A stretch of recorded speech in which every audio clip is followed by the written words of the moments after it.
pencabulan, penelantaran anak, dan lain-lain itu masuk di Undang-Undang Nomor 3 Tahun 2004 tentang perlindungan anak.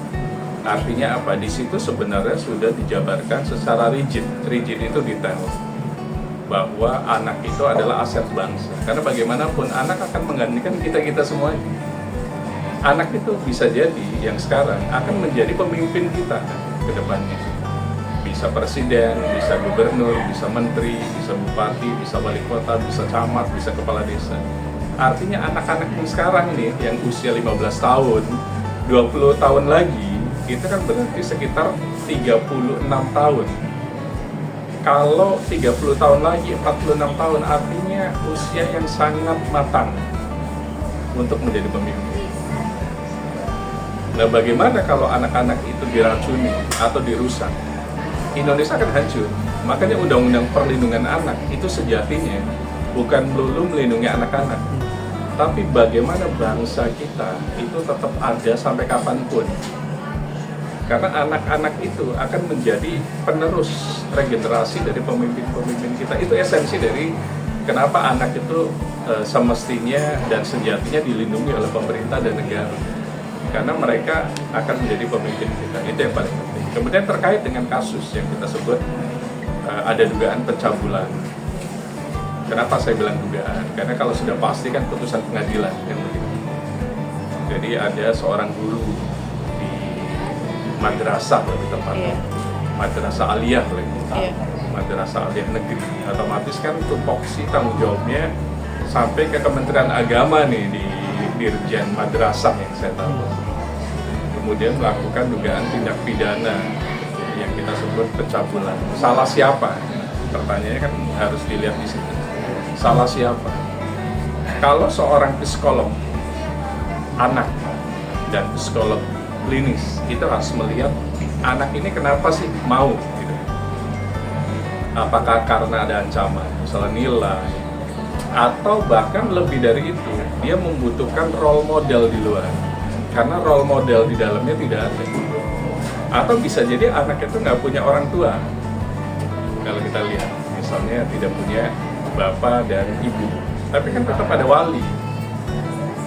Namun kita anggap bahwa anak tersebut tidak memiliki role model. Contoh di dalam itu. Akhirnya mencari di luar. Ternyata di luar ada kenyamanan. Kenyamanan yang menurut dia itu yang dia cari. Nah, itu salah siapa kalau dia begitu? Itu sisi psikolog harus dilihat detail sampai ke sana. Bisa salah orang tua, anak tersebut atau wali tersebut, bisa juga gurunya, karena gurunya memanfaatkan anak yang sedang hampa gitu. Anak yang lagi membutuhkan sebuah role model, anak yang membutuhkan sebuah kenyamanan. Jadi dimanfaatkan oleh guru tersebut, karena guru tersebut pasti sudah dewasa dan dia tahu anak ini membutuhkan sesuatu yang namanya kenyamanan. Nah, dia berikan kenyamanan tersebut entah dalam bentuk material ataupun imaterial. Tidak mungkin sifatnya hanya hubungan suami istri saja, itu nggak mungkin. Pasti ada kenyamanan di situ, kenyamanan yang membuat anak tersebut akhirnya nyaman. Termasuk misalnya materialnya, setiap bulan ada bulanan misalnya, dia butuh apa dia berikan, mungkin itu juga saya yakin gitu. Namun memang salah juga, semestinya orang tua tersebut harusnya mendidik gitu lah, apalagi guru harusnya mendidik, jangan memanfaatkan. Kalau memang ternyata anak itu butuh kenyamanan, jadikanlah anak asuh semestinya, atau anak adopsi yang memang diadop oleh orang tua tersebut semestinya, bukan dimanfaatkan dari sisi seksualnya. Karena apa? Anak yang ngerti mungkin. Akhirnya apa yang terjadi? Dia nyaman ya karena memang diberikan kenyamanan semuanya, tapi tidak boleh dimanfaatkan itu sejatinya. Nah, ini kalau kita ngomong hukum berarti sudah masuk ke pencabulan. Siapa yang salah? Ya pasti kalau secara hukum adalah guru tersebut. Guru tersebut, karena ini delik aduan harus dilaporkan. Nah, di undang-undang kita itu delik aduan. Jadi yang melaporkan siapa? Adalah keluarga dekat, walinya, orang tuanya, kakaknya, yang keluarga dekat. Itu yang akan. Kalau yang melakukan adalah orang yang sudah dewasa, itu 15 tahun. Tapi kalau anak-anak dengan anak-anak dikurangi sepertiga, tergantung putusan. Misalnya putusannya 7 tahun, nah sepertiga dari 7 tahun kalau anak-anak dengan anak-anak. Tapi kalau orang tua dengan anak itu ancaman maksimum 15 tahun.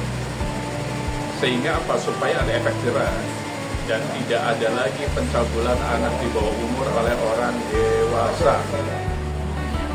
Bang, dalam hal ini juga kan akhirnya video tersebut melebar kemana-mana, Bang. Itu kan tandanya juga tidak memberikan contoh yang baik bagi murid-murid atau siswa-siswa, bukan hanya di Gorontalo aja, Bang, tapi seluruh di Indonesia ini, Bang. Pertama, yang akan kena lagi barang siapa yang mendistribusikan konten-konten yang mengandung unsur pornografi.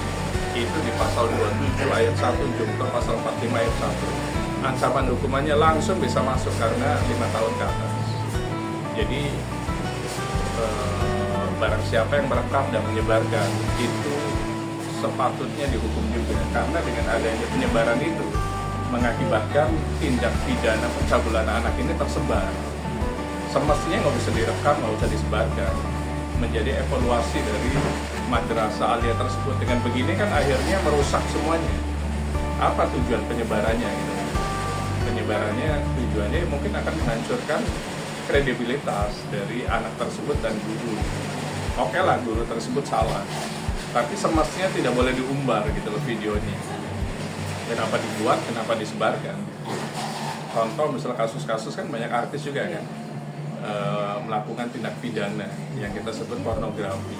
Yang kena kan akhirnya penyebarnya, yang melakukan itu si artis tersebut, public figure tersebut, entah di mana kan kasusnya, bisa jadi sudah bebas atau hanya percobaan. Tapi yang langsung masuk adalah penyebar video porno tersebut. Dan ini lagi-lagi kita negara hukum, bahasa Belandanya Rechtsstaat, otomatis yang kena duluan adalah penyebar video porno tersebut. Undang-undang ITE pasal 27 ayat 1, kemudian Junto pasal 45 ayat 1. Kemudian ada undang-undang besar pornografi, tapi pasti diarahkan ke undang-undang ITE. Itu 5 tahun dan langsung bisa ditahan. Makanya jangan semena-mena gitu. Kita pengen menghancurkan kredibilitas orang dengan menyebarkan aib atau video, karena Anda yang kena duluan. Oke, sip. Sip.